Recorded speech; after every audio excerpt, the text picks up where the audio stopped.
David had done wrong with Bathsheba and with Uriah the Hittite, but they understood.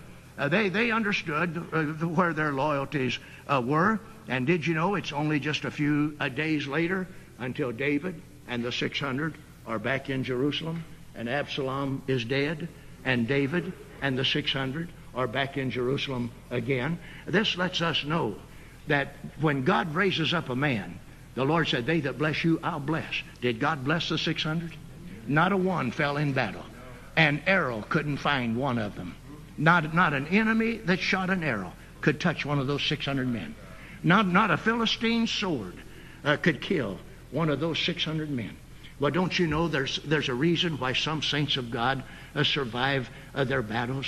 They survive their problems. Don't you know there's a reason why some saints of God survive their spiritual encounters with the enemy, the same as this 600 survived their encounters with the enemy? It was because they were absolutely supporting the man that God had raised up. They were supporting this pivotal man. And because they survived every battle.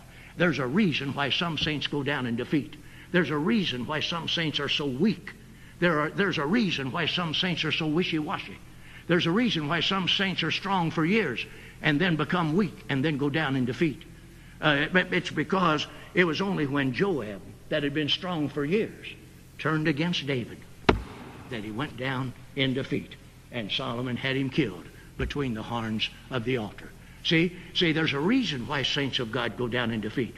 If you want to survive every test and every battle that will ever come against your life, don't ever try to second guess the man of God. Don't ever receive gossip against him. Don't ever be the carrier of gossip. And if you'll always stand by his side, if you'll always stand there and say, "He's the man of God," pray for him. Did you know that you'll survive every attack of the devil on your life? Did you know you'll absolutely come through every spiritual encounter with the adversary? You'll come through that victorious. And the only reason we'll miss your face is not because you backslid. It's not because you went down in defeat. It was because God Almighty himself called you home. And that's the only reason any of these 600 faces were ever missed. It wasn't because they dragged their dead bodies off of a battlefield. It was because it was time for them to leave.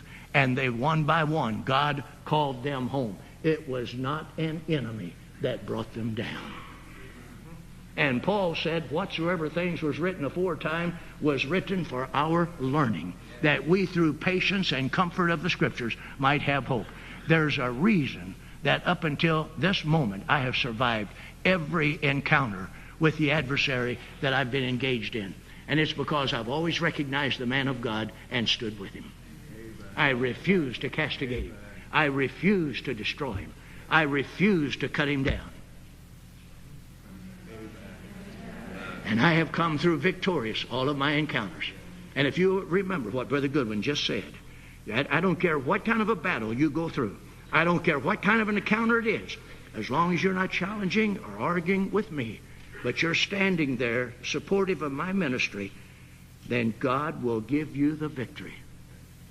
Just as he stood with the 600, not an arrow found one of those men.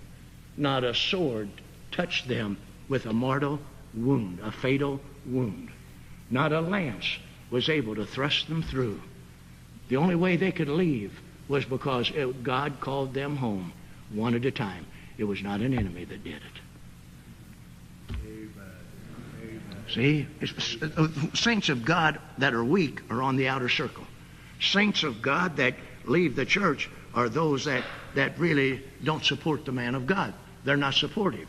They're not confident. They're not trustworthy. They find reasons to withdraw their support. The 600 never found reasons to withdraw their support. And as a consequence, they survived every battle that they ever was engaged in.